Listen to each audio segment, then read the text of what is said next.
এখনো ভালো করে দলে সোজা হয়নি মানুষটা। এই সবেমাত্র সে দাঁড়িয়েছে, কদিন আগে বিজেপি করেছে। এই মুহূর্তের সবচেয়ে বড় খবর, বাঁকুড়ার মেজিয়ার প্রকাশ্য মঞ্চ থেকে ফের বিস্ফোরক। রাজ্যের বাউরি কালচারাল বোর্ডের চেয়ারম্যান দীপক দোলে নাম না করে সালতোরা তৃণমূলের প্রাক্তন বিধায়ককে কুলাঙ্গার বলে দাবি করে তার বিরুদ্ধে তুললেন পাহাড় প্রমাণ দুর্নীতির অভিযোগ। প্রাক্তন বিধায়ককে চ্যালেঞ্জ জানিয়ে চেয়ারম্যানের দাবি, ফের তাকেই দল টিকিট দিলে তার প্রতিবাদে সমাজকে নিয়ে পথে নামারও হুঁশিয়ারি দেন চেয়ারম্যান। একই সঙ্গে তিনি অভিযোগের আঙুল তোলেন বোর্ডের প্রাক্তন চেয়ারম্যানের বিরুদ্ধেও। পাল্টা বোর্ড চেয়ারম্যানকে তুলোধনা করেছেন প্রাক্তন বিধায়ক। অন্যদিকে বিজেপির দাবি, সামনে বিধানসভা নির্বাচন, তার আগে সালতোরা বিধানসভায় দলের টিকিট কে পাবে তা নিয়ে বাউরি কালচারাল বোর্ডকে সামনে রেখে আসলে নিজেদের মধ্যে লড়াইয়ে নেমেছে তৃণমূলের দুই গোষ্ঠী। এ ধরনের মন্তব্য ও পাল্টা মন্তব্য তারই প্রমাণ। তাকে আমি কুলাঙ্গারই বলি, যে কুলাঙ্গারটা 10 বছর এই তফসিলি বাউরি হাড়ি মুচি এই শিডিউল কাস্টের বাবা সাহেবের সংবিধানের সংরক্ষণ কোটায় এখানে প্রার্থী হয়েছিল, দুবার এমএলএ হয়েছিলেন। একটা বাউরি জাতির মানুষের কথা বলেনি, একটা বাউরি লোক বাড়িতে গেলে বলেনি এক কাপ চা খাও। তার হঠাৎ করে পীড়িত জেগেছে, বলছে আমি নাকি বাউরি সমাজের কথা ভাবি, বাউরি সমাজের জন্য কাজ করব। 10 বছর এমএলএ থেকে একটা কোনো কাজের দিকে নেই, লবঢঙ্কা, 25টা ডাম্পার আর 2তলা বাড়ি আর আসানসোলে প্রাক্তন বিধায়ক বলিনি, আমি বলেছি আমাদের সমাজের মানুষের স্বার্থে যারা কাজ করবে না, যারা বিরোধিতা করবে তারা তো মির্জা। যেহেতু আমি একজন বাউরি এবং আমার বিধায়িকা একজন বাউরি, যদি সত্যিকারের এটা বাউরি সমাজের প্রোগ্রাম হতো তাহলে আমরাও সেখানে থাকতাম। আমি মনে করি বাউরি সমাজকে সামনে রেখে এটা একটা রাজনৈতিক প্রোগ্রাম। কিভাবে যে এই ভাষাটা প্রয়োগ করলেন আমার জানা নেই। কুলাঙ্গার কাকে বলে, কাকে বলা হয়, এই ব্যাপারটা আমার মনে হয় ওনার কিছু বোধগম্য নেই। কুলাঙ্গারের অর্থ কি হয় সেটা ওনার মনে হয় জানা নেই।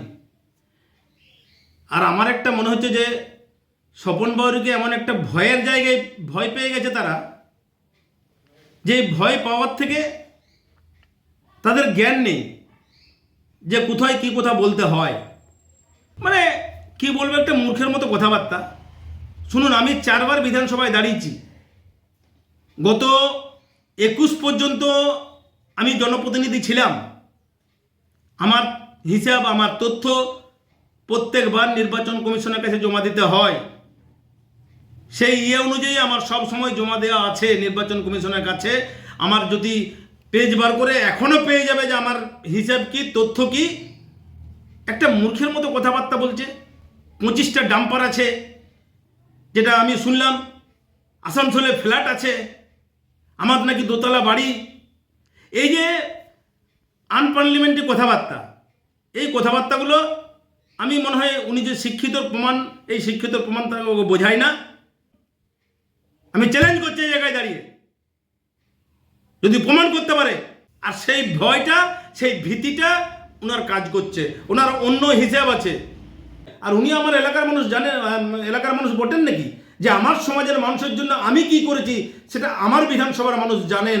যারা আমার সমাজের মানুষ তারা জানে, ও জানবে কি করে? এখন ওইটা দল ঠিক করবেন, টিকিট পাওয়ার ব্যাপারটা ওটা আমাদের ব্যাপার নয়। ওটা দল দেখছেন, দল বিচার করছেন। কিন্তু কালকে যে কথাগুলো বললেন, মনে হচ্ছে উনিই দল করছেন, উনিই সব সেরা, উনিই টিকিট দেবেন, উনিই টিকিট কেটে দেবেন। কালকে যেটা বললেন আমি তো শুনে অবাক হয়ে গেলাম। এত বড় ওডাসিটি দলে, এখনো ভালো করে দলে সোজা হয়নি মানুষটা। এই সবেমাত্র সে দাঁড়িয়েছে। ও কদিন আগে বিজেপি করেছে, কদিন আগে আব্বাস সিদ্দিকের সঙ্গে মিটিং করেছে, কদিন আগে কুর্মী সমাজের নেতা অজিত বাবুর সঙ্গে মিটিং করেছে। তার সমস্ত তথ্য আমার কাছে আছে। আজকে আবার তৃণমূলের মঞ্চে দাঁড়িয়ে তৃণমূলের নিয়ে বড় বড় কথা বলছে। আমাদের লজ্জা হচ্ছে এগুলো শুনে। শুনুন, দল চাকরির টিকিট দেবেন, আমরা সানন্দে মেনে নেব।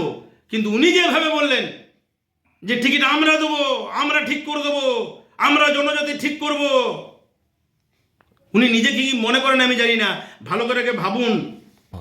আরে রাস্তায় কোথায় নামবেন? এই এলাকা ওনার বটে নাকি? উনি যেখানে থাকেন সেই রাস্তায় নামবেন।